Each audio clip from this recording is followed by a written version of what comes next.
So, do you need countdown? No countdown. Go ahead. No. I want the countdown. No, Poyni. You will not start otherwise. While she speaks, I am giving countdown. Yeah, that way. Go ahead anyway. Okay. So, hello everyone, and I'm Pranita from SINE IIT Bombay. I welcome you all for today's session on taking early stage ideas to market. So, SINE is a technology business incubator established back in 2004, and SINE provides start-to-scale support for technology-based entrepreneurship and facilitates the conversion of research activity into entrepreneurial ventures. SINE is also associated with various government programs from DST, DBT, METI, and we'll cover some of that aspect during our session. Now, without wasting any time, I will introduce our respected moderator for today's session. Though he does not need any introduction, still for the benefit of the people, Dr. Satya Prakash Dash is the moderator for today's session, and he has contributed over the last decade to build biotech and media. Dr. Dash was the founding and former head of a strategy partnership and entrepreneurship development. He was in charge of head IP and technology transfer at BIRAC, which is a nodal biotech innovation agency in India, where he conceptualized, designed, and implemented 15 national and international partnerships, including Biotechnology Ignition Grant, which we generally call it as a BIG, then social innovation programs, PERSH and SIP, various incubators program like BioNest, Soch, Winner, BIRAC Gyati, and equity programs such as BIRAC Seed, BIRAC ACE, and many more. As well as he also contributed as a regional centers as BRIC at IKP Knowledge Park, BREAK at CCAM. He also built 10 partnership for BIRAC with Judge Business School, University Cambridge, Longitude Prize, UK, Indian Angel Network, Wish Foundation. These are some to name a few. So cumulative, these all programs have funded and supported more than 1,500 startups, which is a huge achievement. He was also the director of global innovation at PATH, where he built a healthcare innovation acceleration platform for clinical validation and adaptation. He was also CEO of ABLE and consultant to Longitude Prize, Nesta UK, IIM Bangalore. And now currently, Dr. Dash is a member of board of NCL, which is a venture center incubator at Pune. He is also advising various startups, and to name a few, I'll say that Panduram Technology, who is working in tissue and regenerative medicine, then Cytal in education, Cygenia in drug delivery. Dr. Dash holds a triple master from University of Cambridge, UK, University of Leicester, UK, and Sambalpur University, Odisha, India, and PhD from University of East Anglia, Norwich, UK. So with this brief introduction, I hand over a session to Dr. Dash to drive this session and give us an insight into the whole ecosystem. Thank you, sir. Over to you, sir. Thank you, Pranita, and welcome all. And thank you for SINE and colleagues at SINE for designing this program and bringing on a wonderful set of panelists to really think about how do we take our ideas to the market. And as any of us who has understood what is happening in India in the last 10, 15 years, we can see there's so much of dynamism, so much of entrepreneurial energy that is coming through. And SINE is a big partner, BIG call is on, all of that is happening as we speak. And amongst the panelists, we have people who have seen it all over the last 20, 30 years. Entrepreneurship is a journey, right? I mean, it's a journey that you have to cross many hurdles. And my panelists here, my co-panelists here, have seen many such entrepreneurs who have crossed the hurdles and have taken products into the market. We will, there's so much to discuss. We've got 90 minutes. So we'll just focus on a few things. And we know that the current BIG grant, and it's so good to see how it is growing. This is the 18th call. I remember the first call and the second call. So how that has transformed the ecosystem is very interesting. But we'll also focus on what are the things that government bodies like BIRAC and others are, looking at when you apply for a BIG. And I think we have a BIG, two BIG grantees here. We have professors who have taken their product into the market. We have SINE, which is one of the best incubator that you can have in the country. I would dare say even in Asia. So we have a panoply of experts here. Let me get started by introducing the experts. I'll start with the youngest one here. And let me see, I think both Rohit and Adarsha are smiling, so whom do I pick? It's Adarsha, and he is the CEO and the founder of IU Devices. And I remember him pitching at the big at 2017, and within 4 year journey, it's hats off to his entrepreneurial energy. He has taken a product into the market. It is a digital stethoscope, so we will let Adarsha speak later about it. He's an electrical engineer. Then he spent some time in L&T Infotech, and then quite a few years in IIT Bombay, researching as well. So, and then, the bug of entrepreneurship bit him, and then he started his journey. So welcome, Adarsha.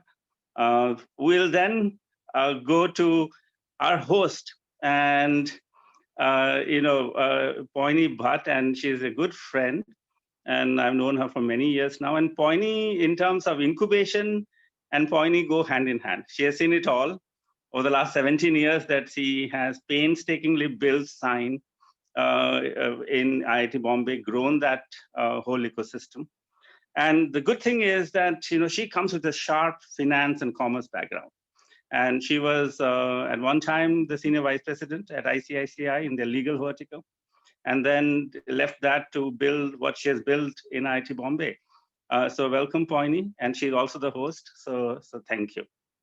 I'll jump to a very good friend of mine and very amazing professor in IIT Bombay, Professor Rohit Srivastava. And he's head of the Biosciences and Bioengineering. And what an amazing journey he has had. I mean, he's an electronics person, did his PhD from Louisiana Tech University, both PhD and masters there, and then came back to India to be a prof in IIT Bombay. And over the last 15 years, is now the elected fellow of National Academy of Sciences. So congratulations, Rohit. But what is interesting about Rohit, and I call him Rohit, even his Professor Rohit, is a good friend, is that he is to me like the Rob Langer of MIT. Okay, he has taken multiple products from his lab to the market, has nurtured many startups that have grown out of his lab and that have actually taken products to the market. And his range of interests are from cancer biology, biosensing, orthopedics, you name it. And his group is working on translational aspects of it. And it'll be great to hear his thoughts as well. So welcome, Rohit. And we have somebody, again, from a completely different, so Rohit and Adarsha are from MedTech, but SINE is agnostic, right? SINE has amazing startups in all sectors. So we have also Dr. Ramchandra Gadre. He was the former chief scientist at NCL, did a PhD in industrial microbiology, has had 35 years of experience of seeing industrial biotech. Again, a huge area of growth for India. Pune itself has Praj industry for that matter, right? So not far from Bombay. And Reliance is there in Bombay. There are many others. And of course, not just industrial biotech in terms of, fermented products, but also antibodies and others are also industrial biotechnology, right? And Dr. Gadre, actually, again, he's spent time in Agarkar Institute, in NCL, as I said. And interestingly, I found out that he was in IFR in UK. And I guess it's the same IFR as in Norwich, where I spent some time during my PhD, not far from the university and John Innes Center. So IFR sits right in the middle there. So, and then he has consulted to many industries. And the ones that I name are very interesting to me. One is Cadbury's. Who doesn't know Cadbury's? And of course, Navya Biologicals and many others. So colleagues and friends, you can see this next 1 hour, we're going to discuss what really it takes to take an idea all the way to the market, right? And you have started seeing that the journey is not easy. The ecosystem has grown now to help many of you like this who are thinking of an idea, how to pull that idea and also push that idea towards the market. What are the hurdles that you should be thinking about right now, even if there's the kernel of a germ of an idea you have now? How do you apply for big? What are the things that the people on the other side of the table, whom you are presenting, are expecting you to address? How are they going to assess you? All these things we'll discuss. Pranita has nicely collected some of the questions already that you had given us. So we'll touch upon some of the questions. We'll probably go to 4 or 5 rounds of question and answer. But before you do that, my first question and first query to the panelists is this. What do you think are the couple of things that you could identify that we all need to be aware of when we are taking an idea to the market, right? And I'll kickstart, and then again, how is the ecosystem supporting that? So I'll kickstart that with Rohit, and then maybe 2 to 3 minutes, and then I'll go around the panelists. Rohit, the floor is yours. Sure. Thank you, Satya, and thank you very much, Poyni and SINE, for inviting me to this webinar. Most importantly, it's good to have Satya here because he has started big, so he knows the nitty-gritties of all this. Of course, things keep changing over time, but Satya, your question is very pertinent. When we sitting on the other side, evaluate an application, or when we think of putting in an application, the first thing I would do is not make a product and find a market for it. I would do the opposite, which many people make the mistakes. They make a product and then they try finding a market for it. That never works. This is something that I'm going to tell everybody who's there in this webinar. Please go out and find the market for your idea before you even start working on the idea. And this we did very successfully with many students in our lab. We did that. We actually went to local pathology labs. We went to local hospitals, local clinics, where people were using instruments, were using whatever devices that were being used on a daily basis.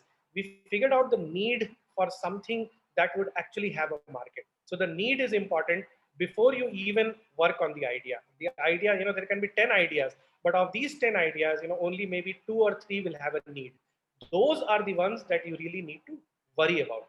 The second thing, that I really learned sitting in all these BIRAC panels is we never talk to clinicians. If we don't talk to clinicians, sitting as engineers, if I feel that I know everything, then that means that, I have my own views on how a product will work or not work.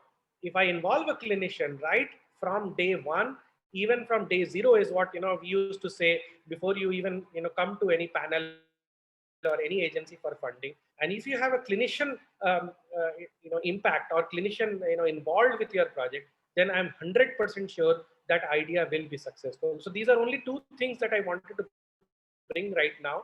The rest, as we go along. Fantastic. Thank you, Rohit. So, to our audience, what is the need? Do you have the experts in your, if it's a medtech, do you have a clinician who is actually telling you that they may and they will use the product that you are doing, and that is the need, right? Let me jump quickly. I think I'll come to Adarsha later, but let me just quickly to Dr. Gadre about industrial biotech. So how do you see ideas to the market from the domain that you look at? Yeah, I've been seeing BIRAC projects for I think several years now. What I have always found is that it's normally easy to make project or a product which is based on engineering skills. Like it may be a stethoscope, as Adarsha has done, or there may be some quick products which can be brought into the market or can be made. As compared to this, industrial biotech is quite expensive. So if somebody says I'm going to make lactic acid tomorrow, it's not going to be easy. In terms of easiness, it is possible, but the involvement of cost, which is capex, the capital cost is fairly high. So normally the projects what we get I mean, in BIRAC or in DBT or any other funding agency, what we have to look at is what is the ability of the person to make it A, and what is the ability of that person to sell it at a price. And it has to be always compared with the market, because the same thing is available at 55 rupees. And if you say that I'm going to make it at 60 rupees a kilogram, it will not be sold. It has to be brought down to 50 rupees a kilogram. So most of the people are not aware of it. They think that, oh, making something is very easy. I think in most of the cases, making something is, although I'll say not easy, is possible. As Rohit said, it is not easy to sell it into the market. So you have to look at it, whom will you sell it, where the product market is. The second thing is the characteristics of it.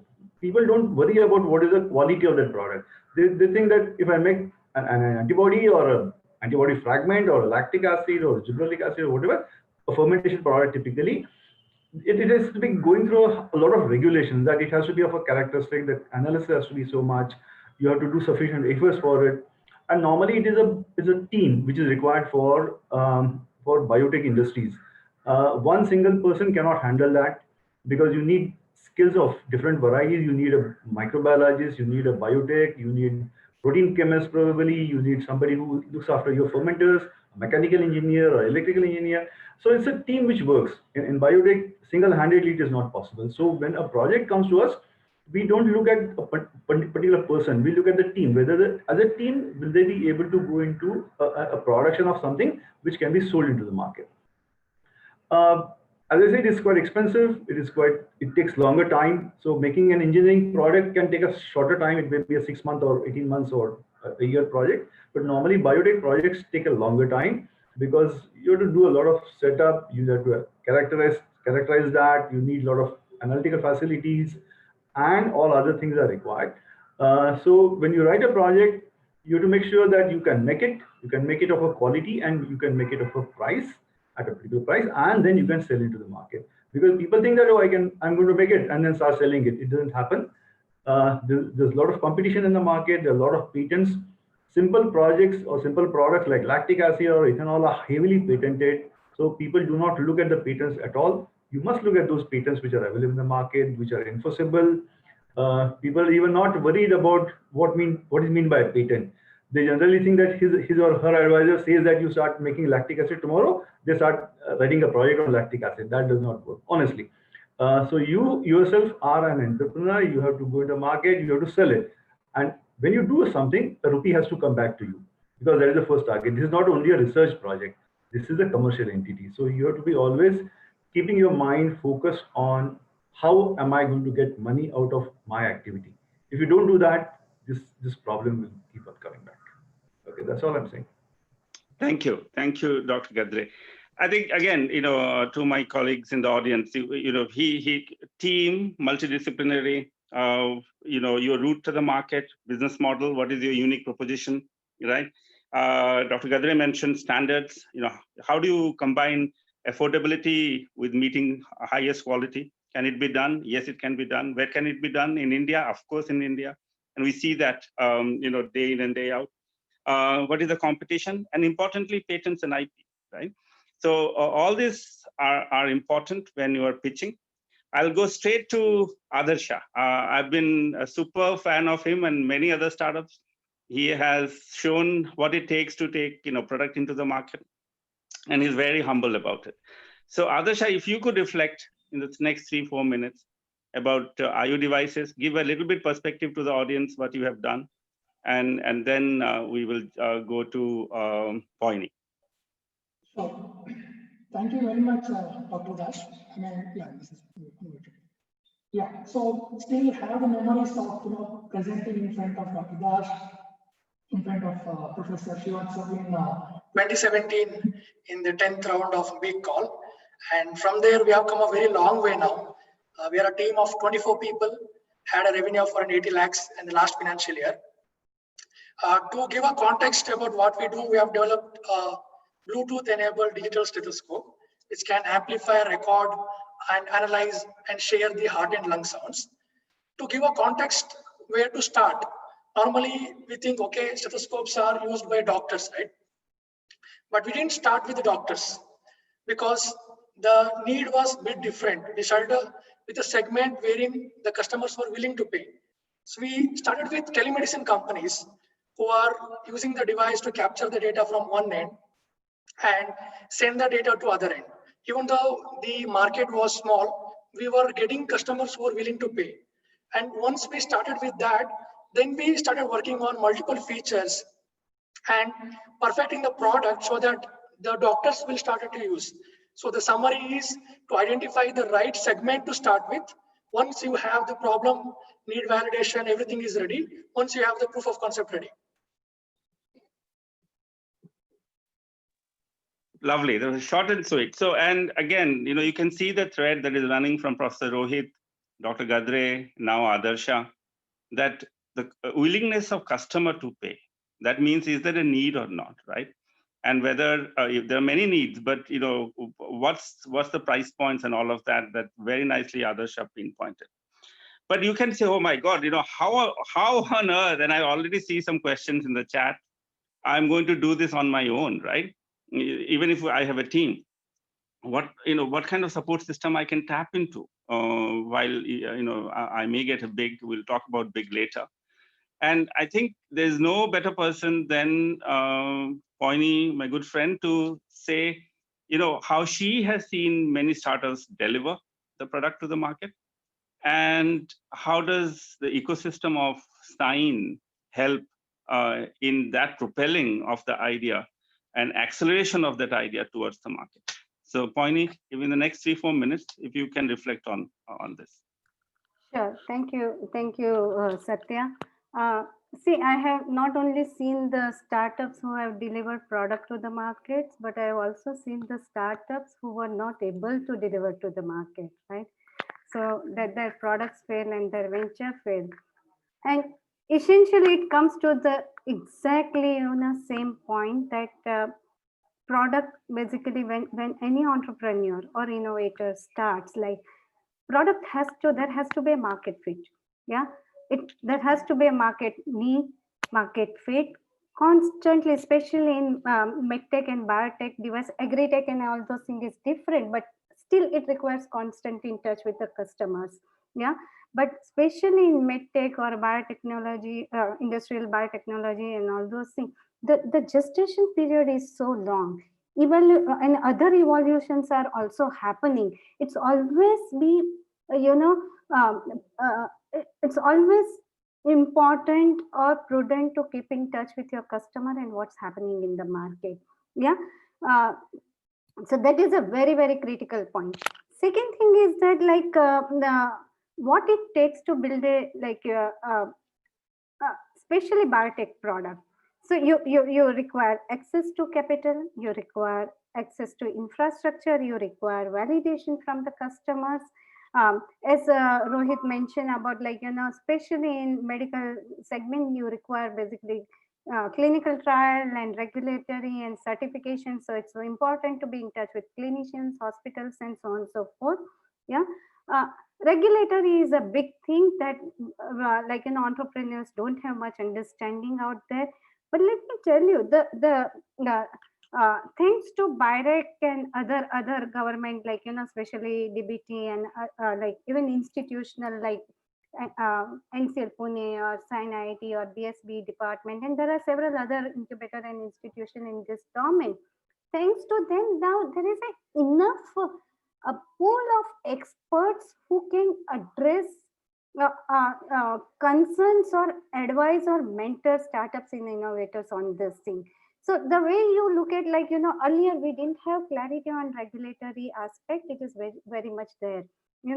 Hospitals and clinicians were not engaging with startups or a product. It was pretty much 10 years back, it was unheard of it. But now every hospital is engaging with startups and innovators and academia and government, this thing. Yeah, so ecosystem has evolved so much in this thing. What is necessary is basically don't keep on doing the things within your lab. Be part of the larger ecosystem, and that's where you start connecting with your network. So what I would say is that capital, early stage capital, there is still VC and investors are not really forthcoming, but that's where the government has actually filling the gaps. Like BIREC big grant upfront 50 lakhs just to convert idea into POC. It's not a small money. Infrastructure like incubators like SINE, we have, you come to us, we have electronics lab, we have metal lab, we have bio lab, we have 3D printing machines. So all kind of labs are there. Yeah, and similarly, other incubators also have those similar labs. So infrastructure is there, and it's not necessarily only for our incubator startup. You are a standalone innovator. You require access to any lab. Come to us, and we will give you that access. So that infrastructure is also there. There are mentors and experts are there in incubator like us can also put the people into the innovator and entrepreneur into right connection. So I think you mentioned about ecosystem. It has evolved quite a lot. What it takes basically to convert an idea into this, you require resources, but most importantly, you require the connect with the market and constant keeping a tab on your competition. These are the few things that I would talk about. Wonderful. Thanks, Poyni.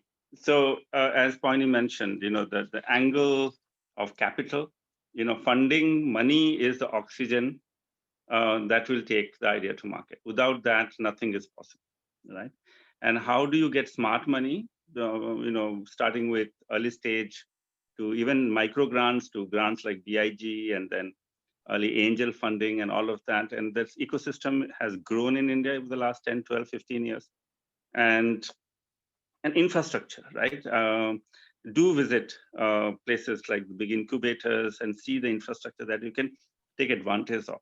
I'm noting the questions, and I think the panelists have also started answering the questions. And that's great to see this kind of exchange of knowledge, information already starting to happen during this program, right?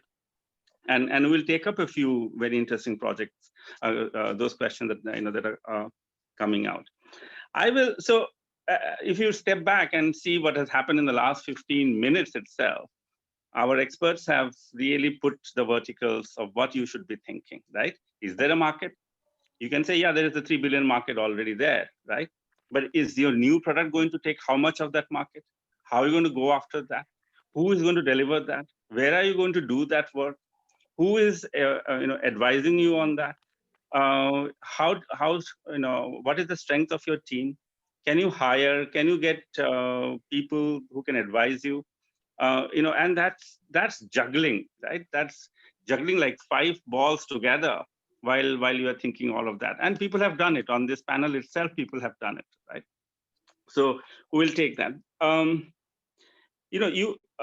again, not knowing how this audience is divided, and I'm presuming that many in the audience are just thinking of applying, or they have a little idea that they want to take it forward, or they might have some money early, maybe 10, 15, 20 lakhs already. So there might be heterogeneity in that audience itself. But let's think that if somebody gets that early stage money, around 50, 60 lakhs, right? And then you say that, hey, this POC, we talk about POC, is proof of concept, right? And that itself, it's not an easy thing, as all of you know, and many of you are PhDs, MTechs, BTechs. It's not an easy thing to build a technology or a product, and so proof of concept. And funding bodies like BIRAC or others would give you that 50 lakhs, would say in 18 months, demonstrate that POC. But during that 18 months itself, there will be a lot of challenges. And my first round of question to my panelists, should I say the nation wants to know? No, is to understand what are the challenges itself in trying to build your POC. Okay. And again, I will start this time with Adarsha. You made a digital stethoscope. And I know, last 3-4 years, you have made 1 or 2 versions of it and you have taken it to the market. But the POC itself, Adarsha, if you go back to 2017, 2016, when you were thinking of it, what were the challenges that you faced by building, while making that POC? So I have 2 T's here. One is the team, second is the time. The first team, in the early stage, you need to have a very good team, but you don't have enough resource. So how do you manage to go to the next milestone with less resource. That was something which was learning for me. So at IO Devices, we try to get interns and try to delegate a couple of work and things like that we could solve. And second was the time. So we, being engineers, we try to underestimate the time it requires to develop something. And even let's say for importing equipment, it gets stayed in customs. So a lot of time which is there, we try to underestimate. When to all the panelists, I mean to all the applicants, when you write for these grants, please make sure that you have enough buffers so that you won't end up missing any of these milestones. So this is the 2 points: time and team. Time and team. Okay, 2 T's. Rohit, I want to bring you in here. We say in big grant, we say, is this idea technical feasibility, right? So what are the challenges from a medtech perspective? And I'll again bring Dr. Gadre later. But from your, you've seen like 6 products or 10 products go into the market, right? What are the challenges itself of technical feasibility in the POC that one should be aware of? If you can reflect back on that. Adarsha mentioned very nicely how we underestimate time. So if you can tease that apart. Thanks, Satya. Time is something that we professors always have. So, we are never worried about time because, when working in an academic environment, one never really feels that, 24-month or a 36-month project is also not doable. We always think of maximum time for any project. So what Adarsha said is exactly on the point. When you're working for a company, when you're working for an idea through which you have to make a proof of concept, you have to worry about each one of these steps that you're going to do. From the medtech perspective, from what I have seen with my students do it or the way we have done it, we never went to any funding agency with just an idea. This is something that I'll tell everybody out there. Don't go to a funding agency with just an idea, because that idea may or may not work. In most cases, you will see that 50% time, and many times we have seen it in SINE, in many other BIRAC committee meetings as well. Ideas can be taken out from anywhere. They may or may not work. So, you're not sure. So what I said was, let's have a proof of principle before we even apply for an idea. So that will lead to a proof of concept, and this is something that one has to be careful of, because your proof of principle is finally going to decide how your project will work in the longer, range or end. This is where, if you are working on a medtech device, it is always good to have a hospital tie-up right in the beginning. Do not wait till the middle of the project to do one, or 10 months into the project to do one. Have a hospital tie-up right in the beginning. If you do that, you have access to clinical samples, you have access to clinician advice, and you are able to show a proof of principle before you even apply for funding. Once you can do that, then milestones just keep falling into place, because BIRAC has very, very good way of mentoring and monitoring projects that I think all of us are very happy that BIRAC does it. So that's all I would like to say. That's a good point of proof of principle. And and everything needs money, Professor Rohit, as rightly said. So I just, before I bring in Dr. Gadre, Poyni, if you could reflect, are there any other avenues to get 5 lakhs, 10 lakhs kind of money for our young entrepreneurs that you are aware of, so that they have some micro investment and micro funding to even look at proof of principle? And if there are, then if you can name some of them so that we know. Sorry, I was on mute. Yeah, absolutely. So, in fact, if you look at last several years, at least 4 or 5 years now, almost all ministries. So I say almost all ministries, not necessarily road transport or aviation kind of ministry, but I'm talking about DST or METI, or even now DPIIT, then DBT, BIRAC. They all have small grant for proof of concept. Yeah, so it's about 5 to 10 lakhs to build idea, convert idea into prototype, or convert idea into proof of concept. They have that. And these are being implemented via or through incubator centers. And then money is really now easily available, which was not there earlier. That's one thing. Second thing is that now I see even like, there are CSR, under CSR, like corporate have interest to encourage innovation for their own synergistic, interest. So not necessarily they will get directly benefit out of that, but they also require certain capacity building, yeah, and skill emerging in the country for their respective industry. Yeah, so they are also supporting small, and they many times they do it on their own via certain mechanism. Many times they distribute that money via incubator centers.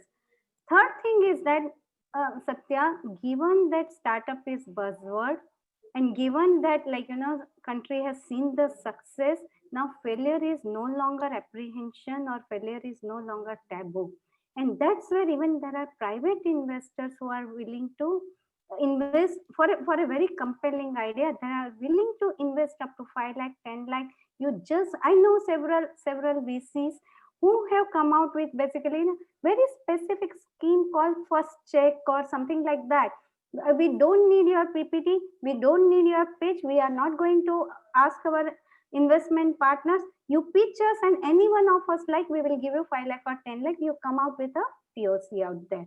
So there are several investment avenues are there. Only thing is that I think many times we see that the problem with innovators is that they have technical background or engineering background or whatever it is. They feel that this technology works and hence there is a case for the business. Yeah, so that needs to be basically that myth has to be basically broken. Just because you like a technology and because it is working, that doesn't mean that there is a huge business potential out there. Yeah, so this is one thing that one has to keep it in mind. Right, thank you. Before I saw Rohit raise his hand, I'll bring you, Rohit, but let me just give the floor to Dr. Gadre about the POC challenge, right? So from the industrial biotech side, and again, how do you build a POC? Like, is it a flask size of 1 liter that you have to sow? So what are those challenges, Dr. Gadre? Yeah, when we see the projects, what I have seen in the last couple of years, that the number of BIG projects or even other mechanisms for BIRAC, the project number has gone enormously large. Earlier, we used to find about 30, 40, 50 project proposals, and then a couple of them used to get selected. Now I'm seeing 800 or 900 project proposals, of which even 8 or 9 project proposals are not going through, which is less than about 1% of the total project proposals seen.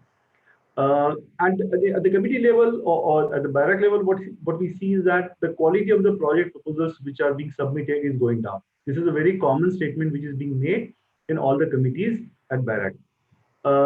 The reason is that the project proposals are written very casually. That is what my experience is. Now, when you say casually, that means probably somebody gives an idea to someone and he writes a project proposal in 15 days. He is not really serious about that. Instead of doing something else, he thinks probably, okay, let me write a BIG project and see if I can get 49.99 lakhs of rupees from BIG. When I see that 49.99, I normally understand that this has been made to 49.99 to fit into that 50 lakh rupee project proposal. This is not a free money. This is the money which is very seriously given. It actually goes through several layers of screening in BIG. There is no single authority who says yes or no. It is not dependent upon one person or one committee. It goes through 3, 4, 5 layers of screening, and then finally it comes to a point. So in such cases, if you do not have even a proof concept, or even if you do not have a clear idea what you are going to make and how you are going to make it, it simply doesn't see that light. It doesn't go upwards. It is seen by experts online, it is seen by committees, and it is recommended. Then a presentation has to be done. There are several layers of, as I said, the screening goes through. I see a proof of concept can be 1 milligram. It doesn't matter. I don't want a project to be seen in kilogram quantities, because I understand the facilities may not be available. It could be very expensive, the starting material, the efforts which are going to be large. But Unless you have that complete sequence of things that I'm going to do this is my analytical facility, this is my scale, this is a product how I'm going to characterize, and this is my potential customer. Uh, Unless this complete chain is done, I do not call it a proof of concept. Proof of concept is not only ability to make something. This proof of concept is ability to make something, characterize it well, and then find out a suitable market for that. Unless this is done before a project proposal is even written, it becomes extremely difficult for it to go through. That is very honest, because the number is going so large. So unless it's like clear stars that you see this project is going to be good, it will not go through. So do not write a project proposal in a hurry. Spend enough time on it. There will be regular calls from BIG or BIRAC, and then you can wait for a couple of months for writing that project proposal properly. Get all the data, get all the information, do your homework, and then only write a project proposal. Otherwise, I remember that idea because if I see that project proposal again in a similar format, I normally think of it that he is resubmitting it, and that becomes a bad concept for a reviewer also. That this project I had already rejected, or somebody else has already rejected that particular proposal. The chances are low into going into it. So POC can be a milligram. It doesn't matter what is the material or what you're talking about, but then it has to be complete chain of events that starting from A to the potential market. I'm not saying that you will be able to sell that 1 milligram to a company and get rupee out of that. In 18 months, it is very difficult to do that. We understand. 18 months are given for doing it and showing us that, okay, I can make it. This is the quality of my product and this is the potential market where I'm going to sell it. And this is what I call as a POC. It's like you you try to compare it with, you take a project proposal to a bank and tell them then give me 50 lakhs of rupees and go and hear what they're going to tell it to you. Okay. So initially what I would suggest that you make a project proposal, submit to a bank. It can be even a cooperative bank for that matter, and then see what happens to your project proposal. Okay. See that heat first and then come to BIRAC for soft funding. It is like similar to that. They may not scrutinize so scientifically well, but they will scrutinize it properly for whether it is marketable. And if that is possible, then you get soft loans. BIG is basically a consider a soft loan, don't consider it as a gift. So BIG or BIRAC is not something which gives you free money. It is not to be taken, very casually. It is to be taken very seriously, and you should have everything which is in your hand possible and on papers clearly at least that this is how my business is going to be. Then only come to a project proposal, not before that. Okay. Thank you. Thank you, Dr. Gadre. So again, let's just take a breather here. You've been. I'm also reading the questions that are coming from audience. There's a very interesting question. We'll take that. Take a breather. Let's take a breather. Let's just reflect on what has happened, what Professor Rohit, Adarsha, Poyni, and Dr. Gadre have said. Right? Everybody is saying that do some initial bits of experiments. Do some data, good data, even if it is little bit of data. That is also good for an anchor. You have an idea. You say, "Ye mere idea hai. Iske piche maine ye experiment kiya hai." And then these are the early stage data that I'm having, and I'm confident with the team that I have, that both Adarsha and Rohit mentioned, and the plan that I have, and the clinicians from the medtech perspective, or if I have downstream supplier who is interested. I'm confident in 18 months I will be achieving these 3 or 4 milestones, right? And to again point of the panelists, do not underestimate Murphy's law, which is if things would go wrong, they will. So do not underestimate time. And then have a clear cut, to Dr. Gadre's point, to Poyni's point, have a clear clarity of what you want to achieve. What is your POC, right? If you are able to write what is your POC in three lines, then that is the kind of clarity that the BIRAC is going to look at it, and that's kind of clarity not just BIRAC, but many other funding agency would look at it. But most of you, somebody has written, if I don't have a product, whether I should go to CDSC or before company. We'll address all those questions later. But POC is not the end result, right? This is just the first milestone amongst the milestones of taking the product to the market, right? And I'll bring in Dr. Rohit here, Professor Rohit here. So, you have some thoughts to share, you raise your hands. If you can also then address this question, what next after POC, right? What are the things that our entrepreneurs should be aware of? The things that need to be done once the POC is achieved, right? And again, I'll bring in Adarsha and Professor Rohit. Could you reflect on that, the challenges post POC that we envisage? Yeah. Rohit? Thank you, Satya. I just wanted, I raised my hand to say, you had a very pertinent question. When you pointed out, we all are talking about big, which is 50 lakh funding. No one is really talking about how do you get the proof of principal funding. And that is exactly what you said. And, Poyni did mention some of this. And, for the benefit of the audience, I'll say what we do. In our lab, I have students, and interns who have been working on several projects. Now, each one of these projects can become an idea. Now, you'll say that, sir, but you have, money for this. Not true always.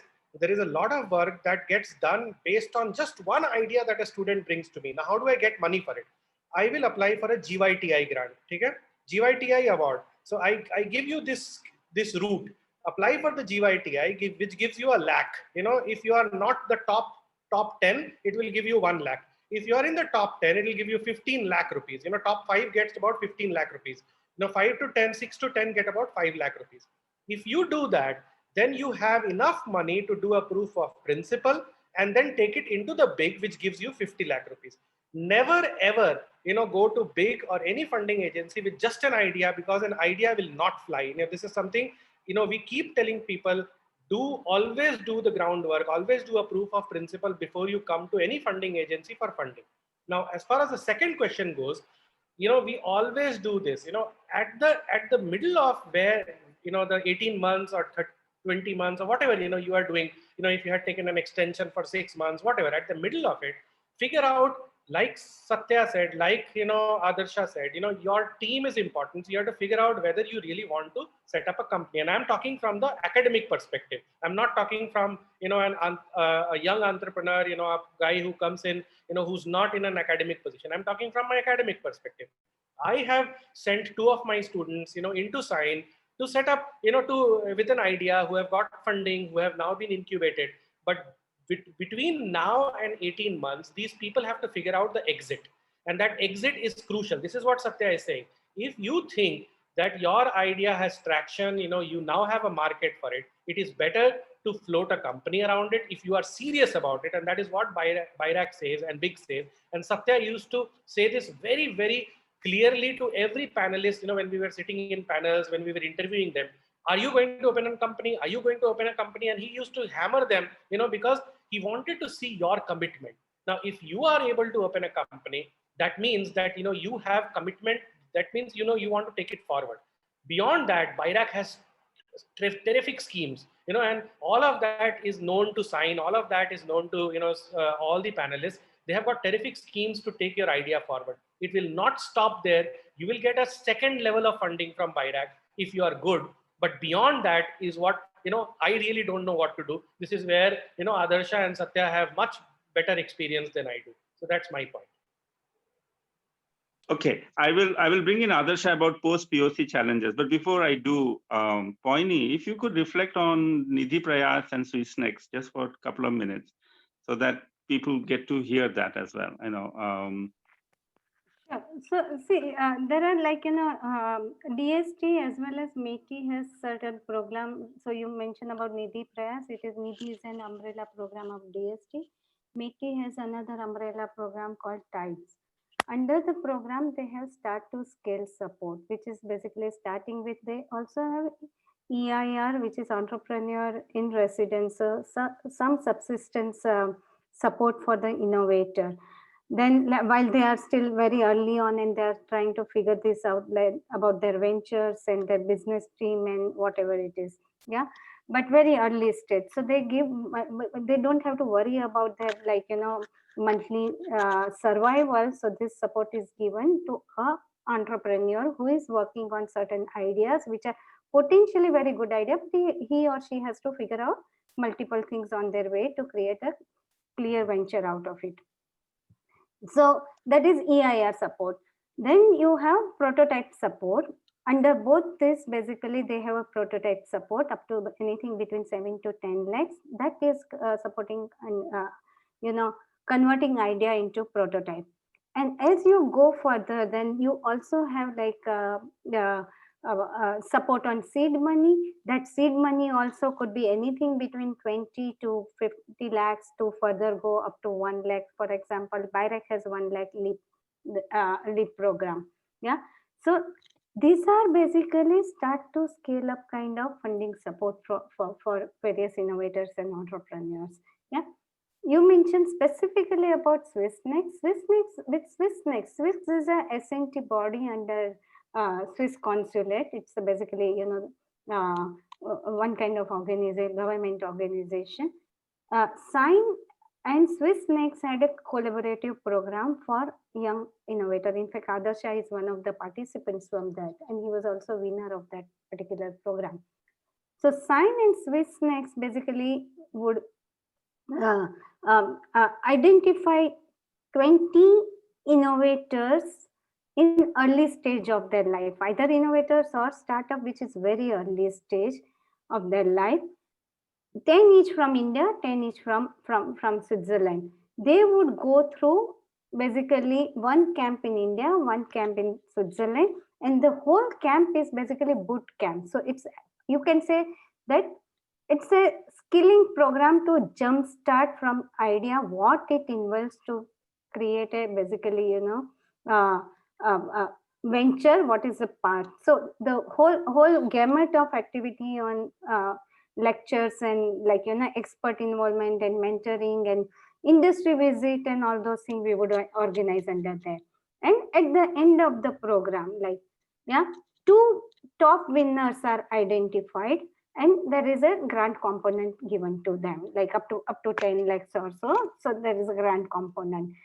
Say that there are now new such government programs are also coming out, like DPIIT is also having this program. Startup India has some programs. So there are several programs. So there is a DST Nidhi, then Tides under MEITI.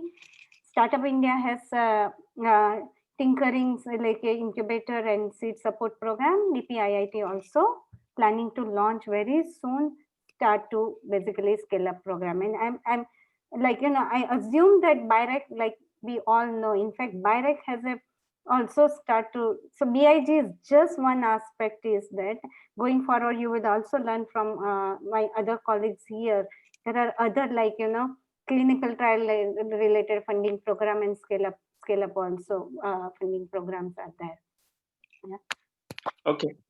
Thank you, Poyni, for that. So yeah, so the basic idea, therefore, colleagues, friends who are listening in, thank you for your time, is if you have a doubt, please write to Make Life Difficult for my friends in SINE, Pranita and Shraddha and Rajiv, Rakesh, all of them are there to help you, address all of these questions.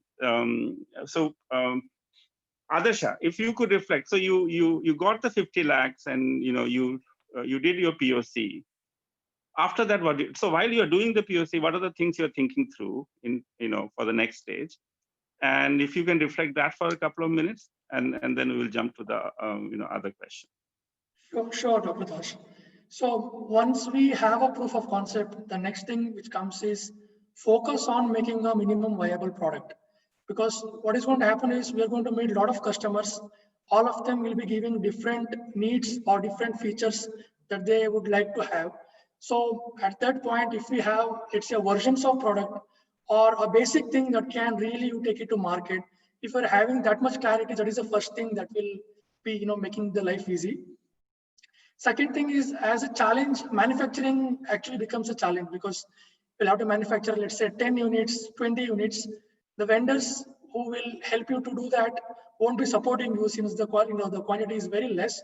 Fortunately, now the ecosystem has developed much. Now, SINE, there is facility. Similarly, there are incubators for which the facilities have become much, much stronger. So I think that won't be a bigger issue going forward. Third point is continuous user feedback. So keeping user in loop is very important.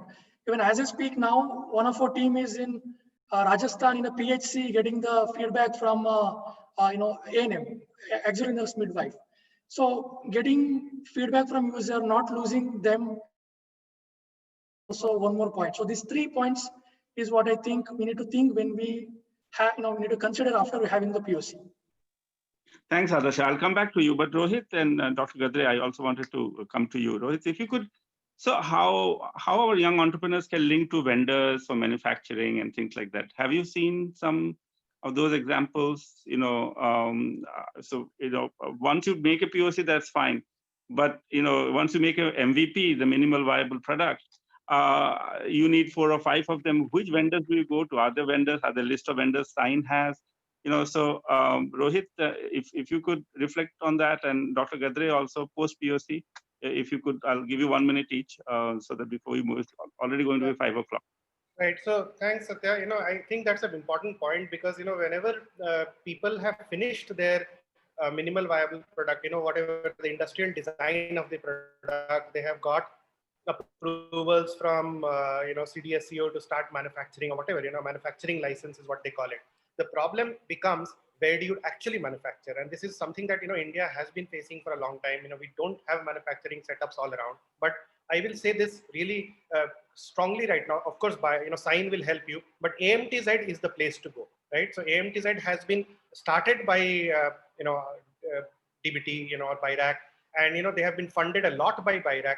They have a lot of vendors on their campus who will help you do the manufacturing. They'll give you space for it. They'll actually help you do manufacturing, set up manufacturing, get your approvals for you, and actually get you to the market. So if you really want to use the ecosystem, use it wisely, because BIRAC has invested in a lot of this ecosystem all across India, and Satya knows about every one of those. So, these are the best people to actually ask for these.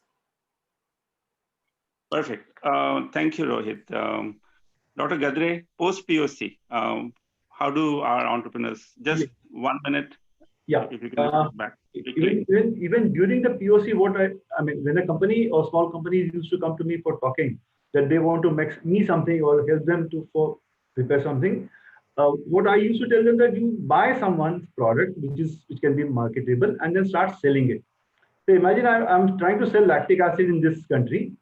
Then I'll buy 100 kilograms of pure lactic acid from a company which is at affordable price and try to sell it to someone. I will make a loss from that sell. That instead of selling at 90 rupees, even if I'm able to sell it at 80 rupees, I still accept that.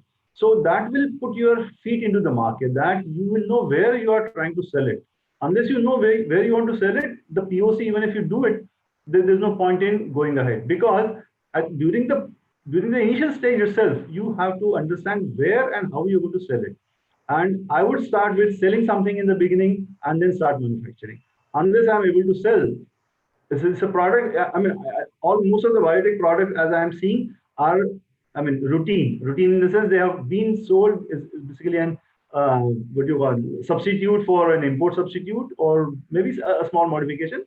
I'm not seeing any completely new biotech product currently in the market, coming from either BIRAC or for any other funding agency. So if you buy and sell. No, Dr. Gadre, you have to reflect on the challenges of POC. I'm not asking whether you are seeing novel ideas or not.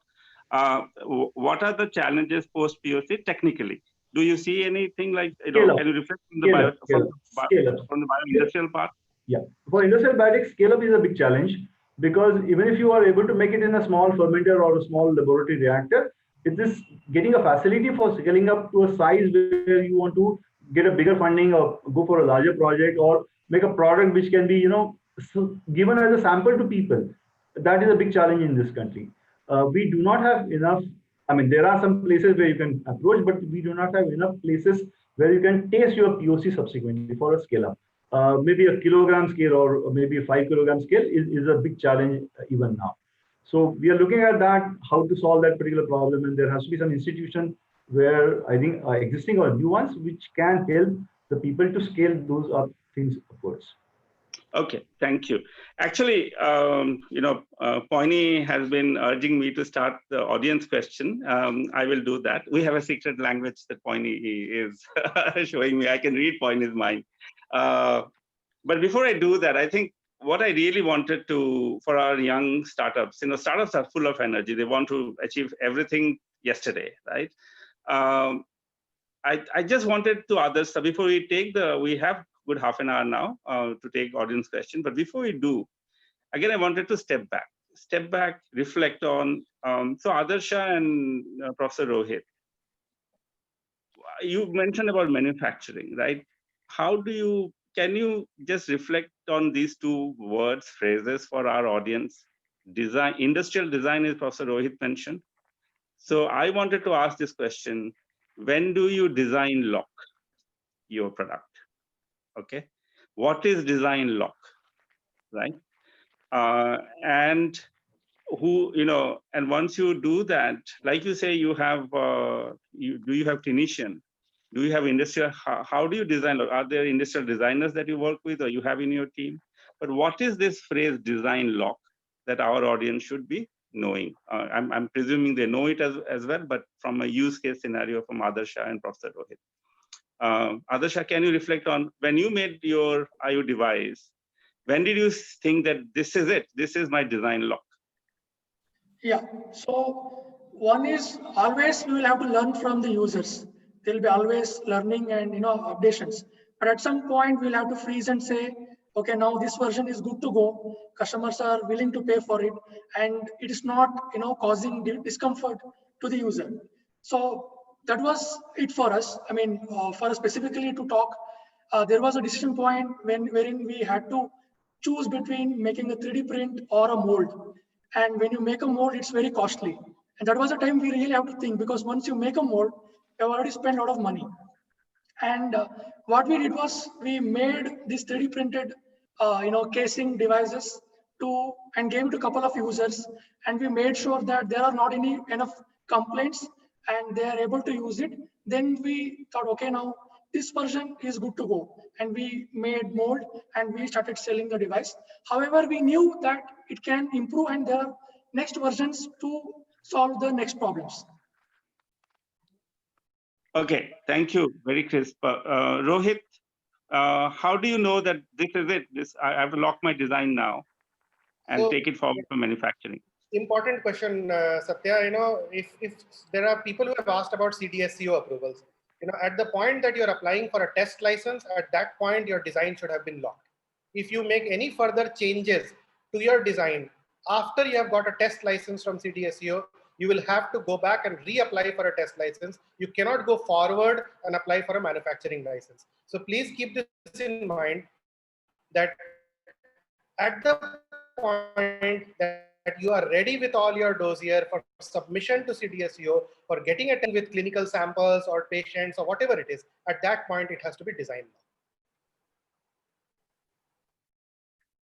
Perfect. I think whether it is agri-tech, industrial biotech, waste to value, med tech, digital tech, any tech that you want to use, right? There are certain issues that are horizontal, that cut across. And my honest submission to all of us, and I learn every day from startups, the critical mistakes we make besides team and other things is not anticipating what will happen. You have built 5 of your MVPs. You design lock it. You will make thousands and thousands. Are you ready for it? And COVID has shown us that, right?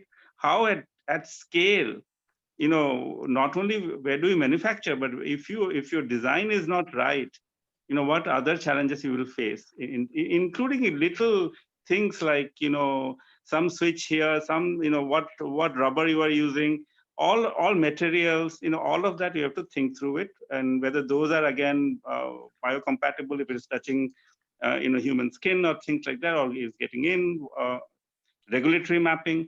It is a whole panoply of things that you need to think through. I will stop here now. I think there's a lot of questions coming. And I'll, and I can see Premlata, Jaypal, and Jay Sethi, and Tejas. They've been very active, and thank you for giving all the links and to our audience. Let's take one question at a time. I think some of them have been answered. I will start by saying, somebody asked a very interesting question.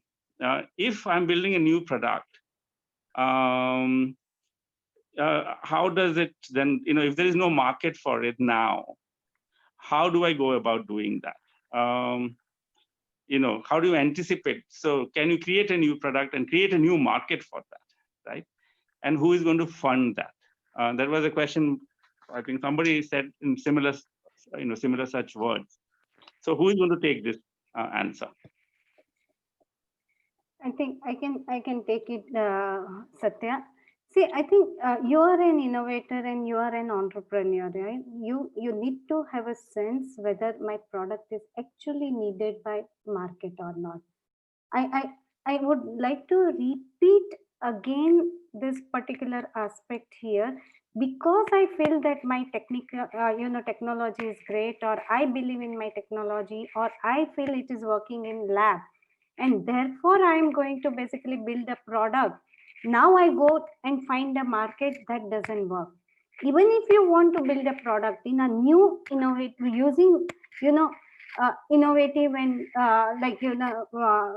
innovative approach or new research or whatever, at the end of the day you have to find out the users who are going to use it, and it is always important to touch base with them. I think I saw there is one particular, there is a long message that is listed that some technology based they approach us, and then we could not find basically expert import, and then we are waiting for funding and all those things. See, SINE, like now, let me put it in a larger umbrella and also in context with in any incubator. Any incubator is an enabler. Yeah, we are not going to run your business. Yeah, so incubator is one of the stakeholders. Then who are the other stakeholders, which are investors, which are experts, and all those things. Now, if you are not able to convince any one of your stakeholder, I think you need to go back to the drawing board and see whether my idea is workable or not. So similarly, whenever one addresses new innovation or new research based approach, at the end of the day, you have to touch base with your client whether there is a need or there is a potential for applicability of that new product vis-a-vis your client segment.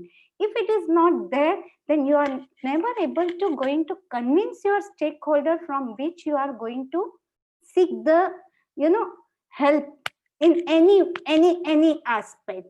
Yeah, and like I remember this particular case, they had gone to KIT also, and they were here came and none of us as an incubator community and our expert were actually convinced about it.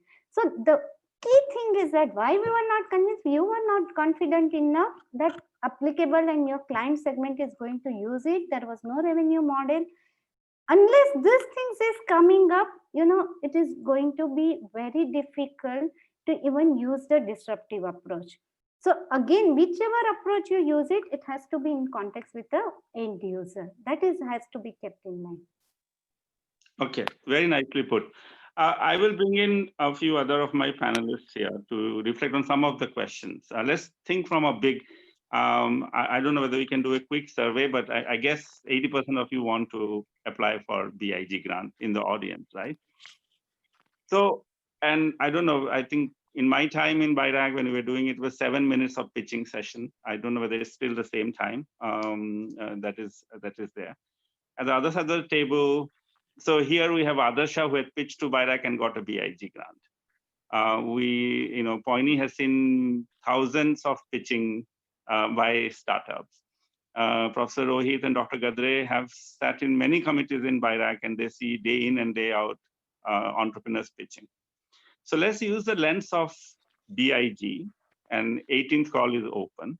Let me say a couple of things, from my little understanding of BIG. I guess things may have changed, but one is that if you get, if you get rejected, in the first, when you pitch once, it is okay. You can go back to them and show in the next 6 months how far have you been able to take things from the meager resources that you currently possess. Obviously, you didn't get the 50 lakhs, but somehow you have taken something even incrementally ahead. That will be, and if you have gotten good feedback, then you can address those feedback in the next round. I have in my lifetime seen projects that have gone to second time to BIG, sometimes even third time. Okay, and now that BIG is less than 5-year-old, initially when we started, it was only companies less than 3-year-old. So now it is 5-year-old. So you have a couple of more chances to apply.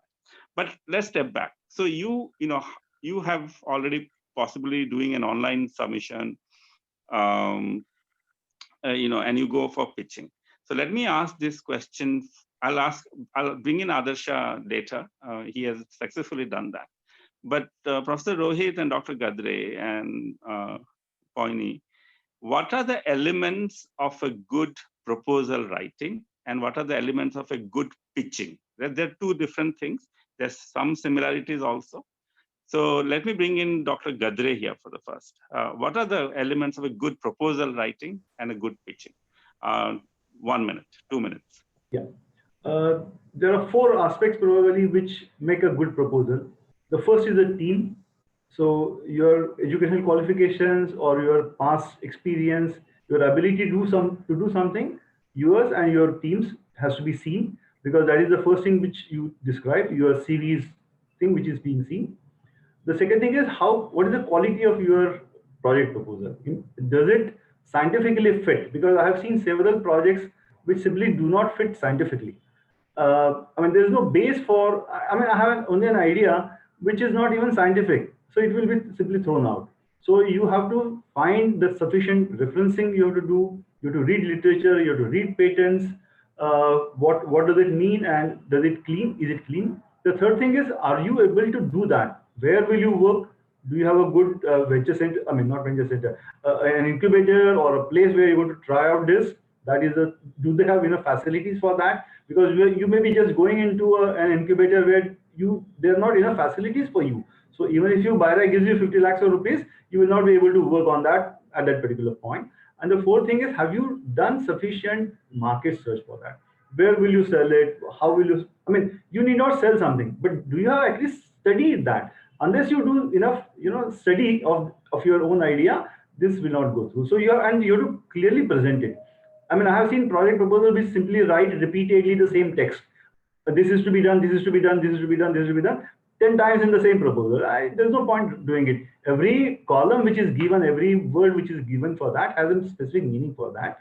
And unless you write correctly, it will not go through. Okay. One more thing, quick. There's always an issue of IPR, because there's also a question that whether I can share an IPR with my institute.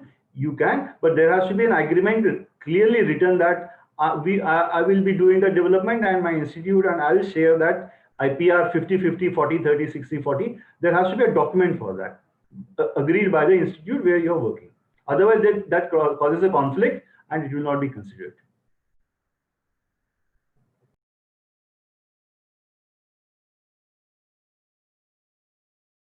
Satya, you are mute. Yeah, thank you. Before I bring in Professor Rohit, Poyni, can you just quickly reflect on one question which I found very interesting, which was that, in terms of SINE, I think a lot of people are saying that SINE can help agri-tech or not. Just can you give a 1-minute pitch to our audience that what aspects SINE looks at? Like, do you work with all kind of startups or only specific? No. So we are actually sector agnostic. We say that we are a broad spectrum incubator.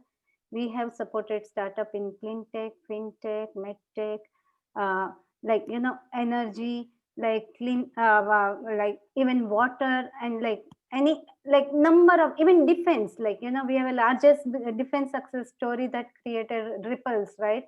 Idea Forge. Yeah.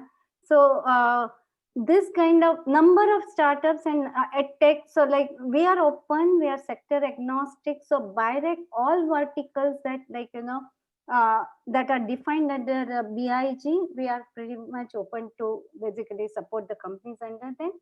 I think one thing again, I'm just wanting to say that again, expectations from the incubator has to be very, very clearly defined.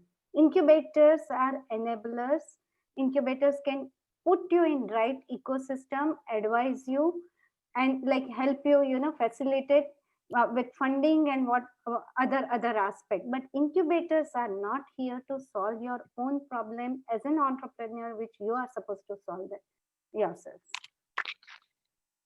Right. So this is a very important point, and let me say that in no uncertain terms. And I think so. There's not going to be spoon feeding by incubator. There has to be skin in the game by the entrepreneur. And entrepreneurship itself, when I meet people, entrepreneurs like Adarsha, what gladdens my heart is their skin in the game. They are, they are not sleeping on things like, I have to do it. And, they move heaven and earth to get things done, right? And Adarsha is very quiet and humble about it, but that is what the skin in the game should be. But before I bring in, so Professor Rohit, what is a good proposal and what is a good pitch? Again, 2 minutes. Yeah, so very small answer to this, a short answer to this, Satya. When we look at proposals, Dr. Gadre mentioned most of the points. I personally look at only two things, which is most crucial to me. Of course, what Dr. Gadre said, we also look at all those, importantly. But what I do look at is, the need for it, so which is coming out in that introduction part of the proposal. If there is no need that you can say, and most of it, we have seen in many proposals is just lifted off the internet, so there is really no need, and these have been copied from various sources, so people are really not sure whether there is a need, and they just want to make a proposal out of it. Don't do that, please. Spend some time, and this is what Poyni said, this is what Adarsha said, this is what Dr. Gadre said. Find a need. That need has to come out very clearly in the introduction part of the proposal. The second thing we do see is whatever preliminary data has been uploaded with the proposal. If there is no preliminary data, we just do not consider the proposal. And this, we are very clear on this thing, because if you have not spent even 6 months with an idea, that means you are not serious about taking that idea forward. You may have brilliant ideas, but many brilliant ideas actually do fail. So, if you have some proof of principle, put that in the proposal. And when you do pitch it in front of the committee, I'm not looking at scale up, I'm not looking at market, I'm not looking at all that in the big version. All I'm looking at is whether you have a need and whether you can actually go and do that with some proof of principle that you have demonstrated in the past. That's all I look at. Yeah. So Satya, I'll just interject here before you move to this. One thing is that, like, presentation, presentation doesn't mean that language wise or aesthetically, the presentation, that it should be backed with the data, and then what you are doing, basically you are presenting. That is a presentation. I'll give you one example. Like from IIT Bombay itself, there was a BIG proposal. The person or innovator was coming from rural area in Uttar Pradesh. He could not even speak English. He made presentation in Hindi and it went through. Yeah. So the point that I'm trying to make is that presentation doesn't mean the finesse of language and fluency of English and all those things. But what you are presenting, the committee should know that you are aware what you are presenting and they are backed by certain data and market need. So this is what I wanted to. There's also one particular question here, that I have multiple devices, and then how could we go about testing and valuation? Maybe testing can basically Rohit can take it up or Adarsha can take it up.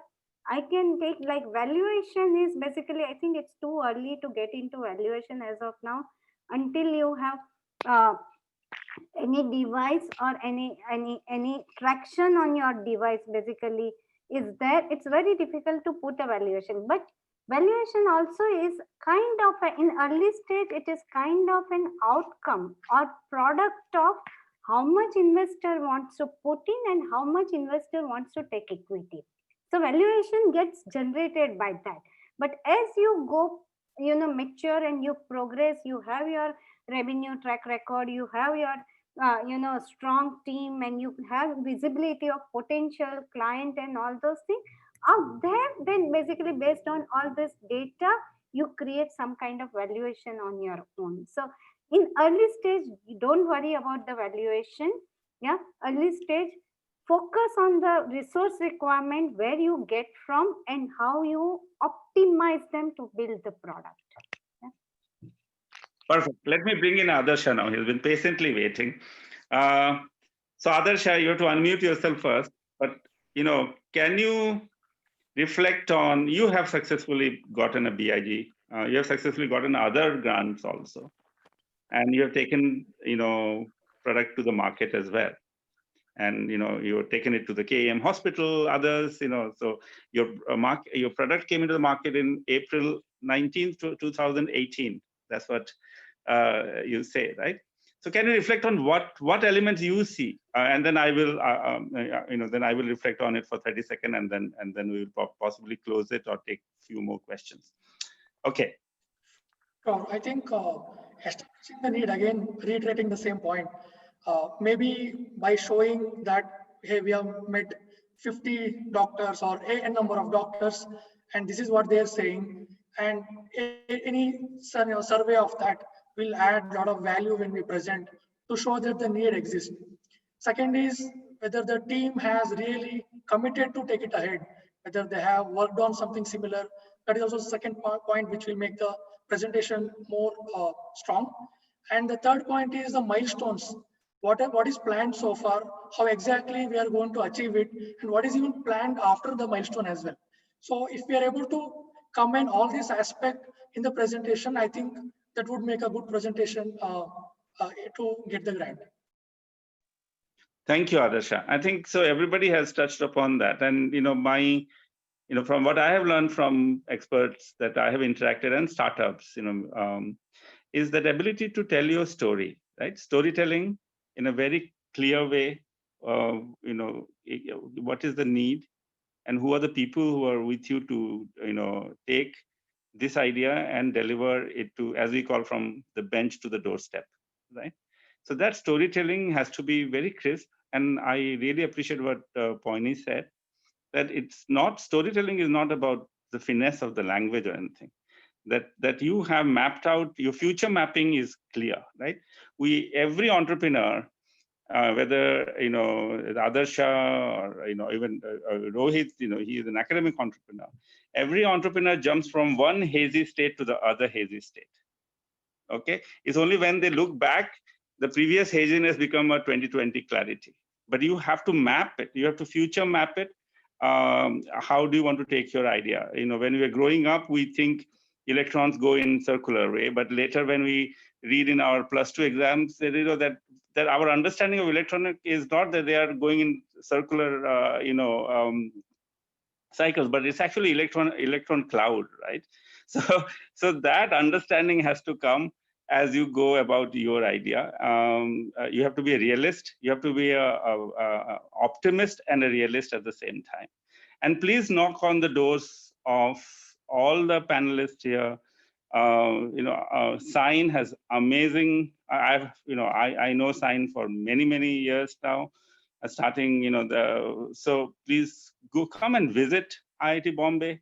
There are other things at the whole campus itself. So, and this is where I think we could be, really impacting. My small request to Poyni and the team is, there have been some fantastic resources being, given in the chat.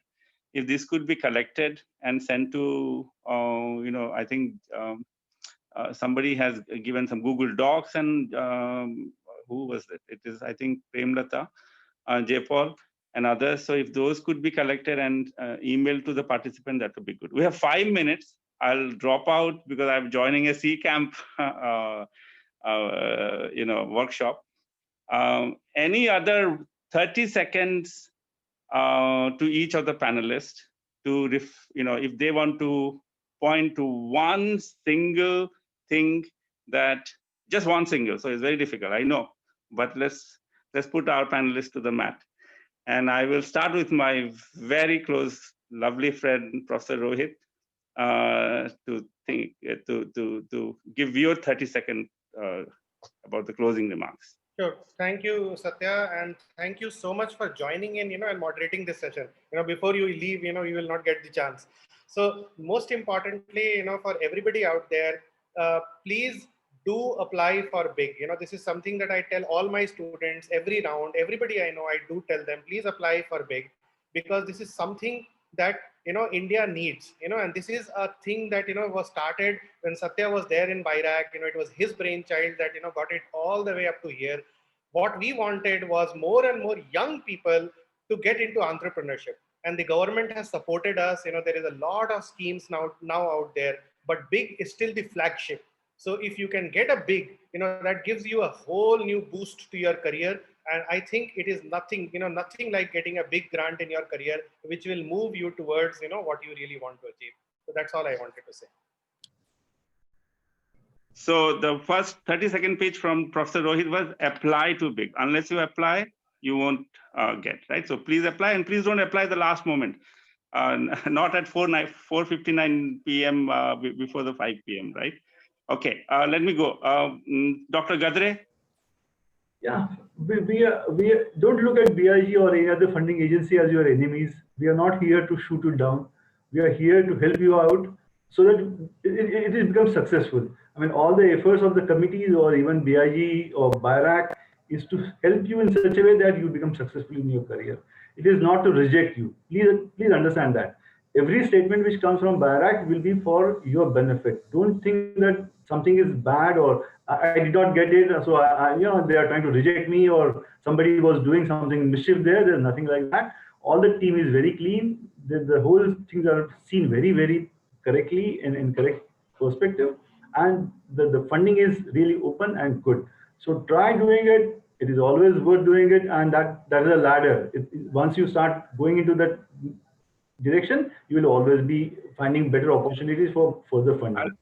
Okay, so please consider BIRAC and others. So let me also put, there are other funding agencies you should explore, like the Nidhi and Millennium Alliance. You know about it. Please explore those as well. Okay, I'll bring in Adarsha now. 30 seconds. Sure. I think becoming customer centric is very important. Even if you find any problem, make sure that customer is in the middle of everything. Try to build around the customer rather than building and then pushing to the customer. So that is my one single liner. Lovely, right? Like Arjun looking at the eye of the fish, your entrepreneur, your customer is the fish eye. Okay, everything has to be driven for the customer. Okay, Poyni, you will have the last word. You're muted. Sorry. So I'll talk it basically exactly on the same line, but in a different words. So these are really very exciting time. COVID situation actually, demonstrated how our entrepreneurs have responded with innovative products and solutions to address this scenario. I think big is just one of them, but there are so many supports are in our ecosystem are available. So become an entrepreneur, big is one step towards it. So don't write big just for the sake of money. Write big to basically, begin your entrepreneurial journey.